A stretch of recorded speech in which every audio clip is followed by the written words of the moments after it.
I see your innocence. You have brains in your head. You have feet in your shoes.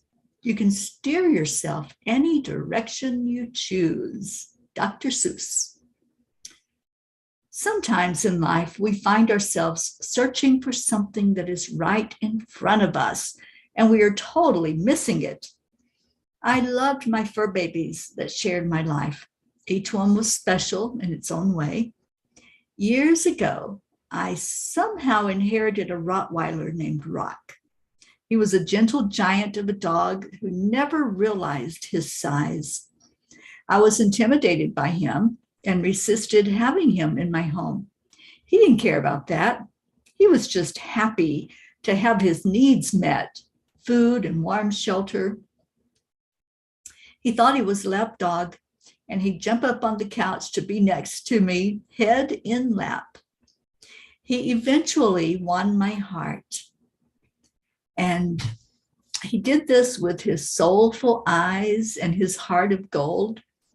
He turned out to be one of the most beautiful gifts in my life.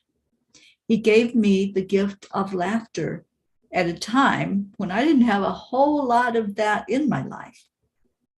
One of the funniest experiences with him was when we had finally come to an understanding of our roles, and his was to protect me. I had gone to bed after a particularly hard emotional day.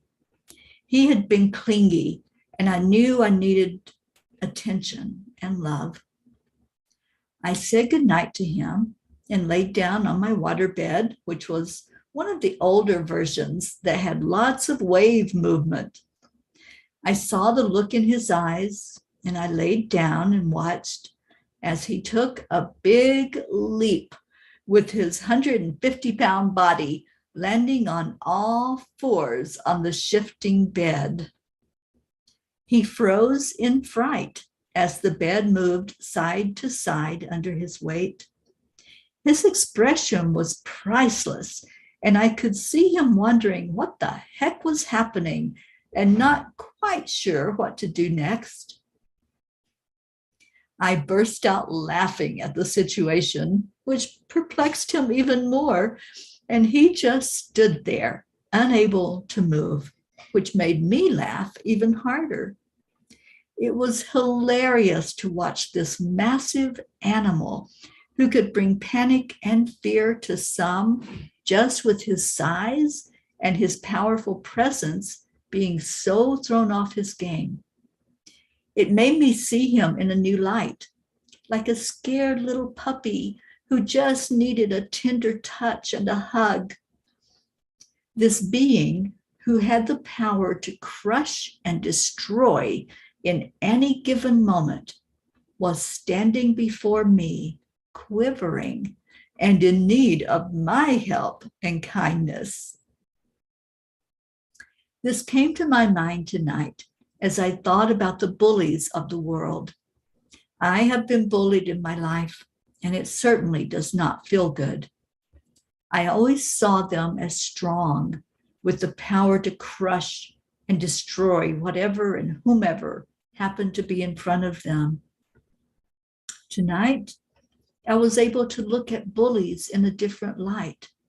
I saw them as rock, standing on what he thought was going to be solid surface, but nothing about it was what it seemed to be, and unsure what to do about it.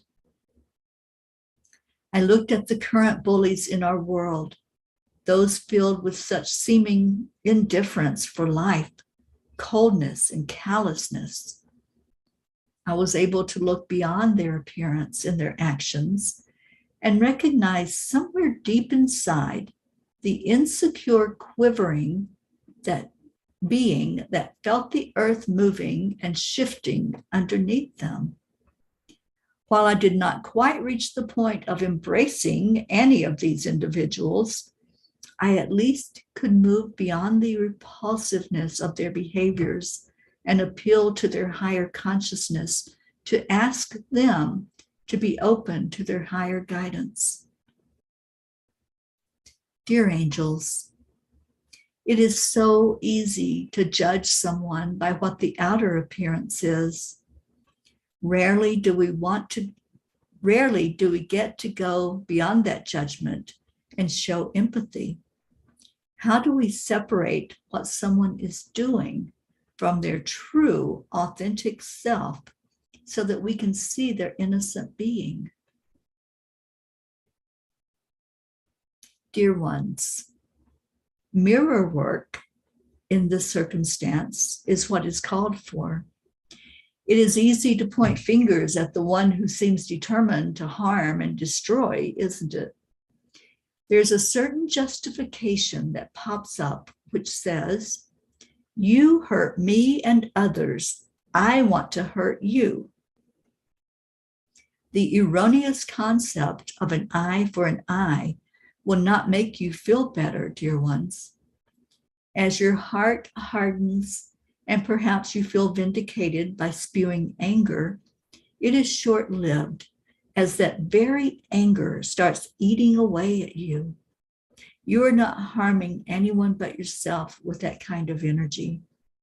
You're only adding to the hurt of the situation, and in essence, punching yourself as you strike out at the perceived enemy. May we encourage you to see the perpetrator in different light. See him or her as the precious dog Rock, standing with all four legs sprawled and feeling the earth moving and shifting, frozen in powerlessness. See the fear and uncertainty. See them stripped down to their pure state, where they are on equal footing with everyone else. Now, from that pure place inside of you, reach out to their heart and send unconditional love. In doing so, you are losing the resistance to them. You are losing the fear of them, and you are standing in your divine authenticity. It is the only way to change your world. Dear angels, this is no small task you're sharing with us. I will go within and draw on my inner strength and make a commitment to be open to do as you are asking. I love you. Namaste, y'all.